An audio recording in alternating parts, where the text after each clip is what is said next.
we're going to begin this morning with the shocking assassination attempt on Donald Trump at a campaign rally in western Pennsylvania on Saturday. One person in the crowd was killed, the former president, and 2 others were hurt. At this hour, Trump is in Milwaukee. He arrived there for the Republican National Convention just over 24 hours after the attempt on his life. Last night, in a rare primetime Oval Office address, President Biden urged Americans to bring the temperature down on political rhetoric, saying that there is no place for violence in our democracy. Take a look at what happened.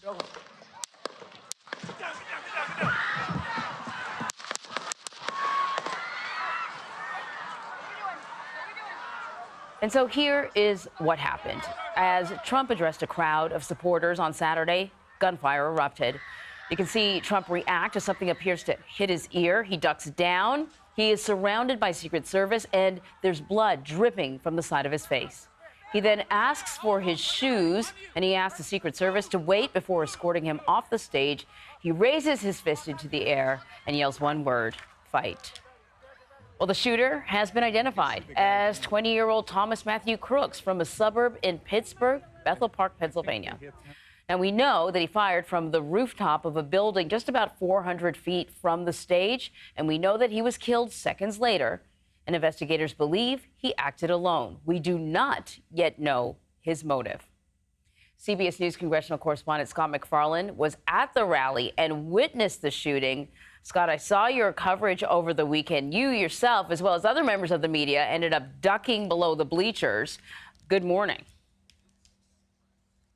We had a luxury, Anne-Marie. We had somewhere to hide. We were beneath the press rafters with equipment in front of us. For the hundreds of people who were seated close to the stage, there was nowhere to run. There was nowhere to hide. All of this has shifted now to an investigation into what security failure happened and how it happened, and what's to make of this shooter and his motive. We're in his neighborhood here in Bethel Park, Pennsylvania, where police are trying to answer those questions.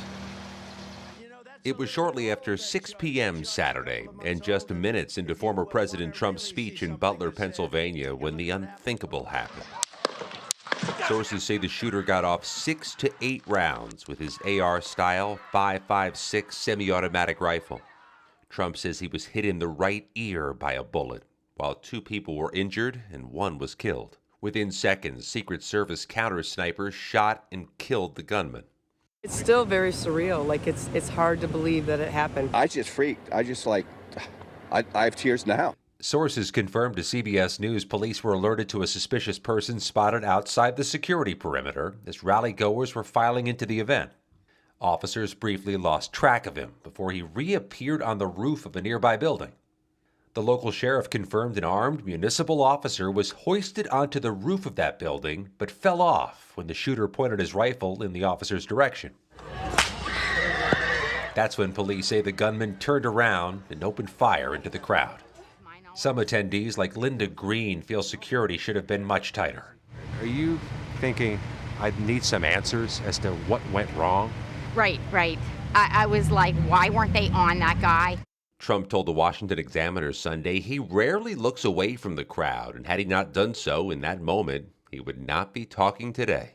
The FBI has identified the shooter as 20-year-old Thomas Matthew Crooks of Bethel Park, Pennsylvania.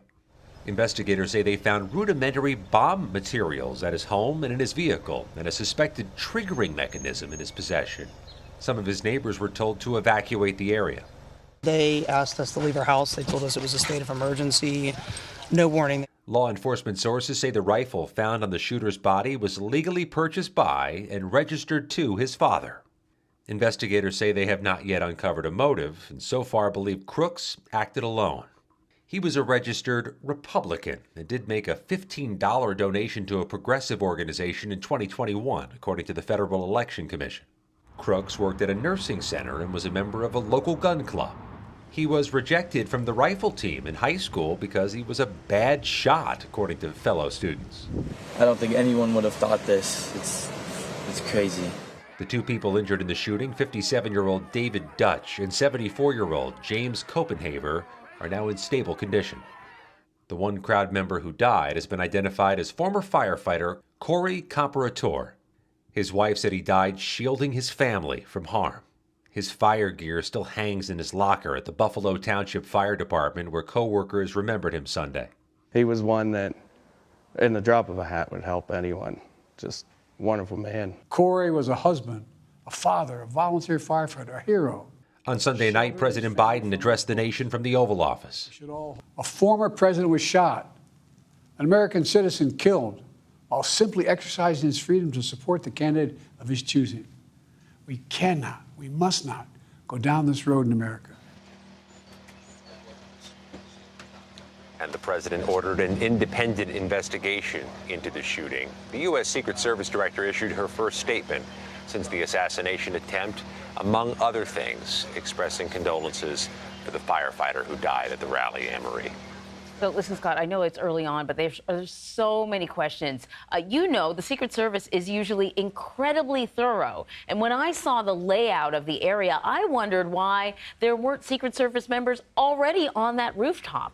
What do we know about the investigation? Who's conducting it? Any further insight into how he was able to get on that roof? Yeah, and the Secret Service is not the one investigating itself. This is an FBI review now. They're leading the probe. And I should mention, Congress is going to have its share of investigations, too, into Secret Service for practices, protocols, and preparations for Saturday night. In Butler County, there's a visceral frustration, if not anger, about these failures. And just to set the scene here in Bethel Park, we're about an hour south of Butler. That's where the shooter lived. That's where the shooter's home is. The investigation's going on here, too, as they try to figure out the big question: why did he do this? Right, Scott. So often there's never really an adequate answer to that question. Scott, thank you very much.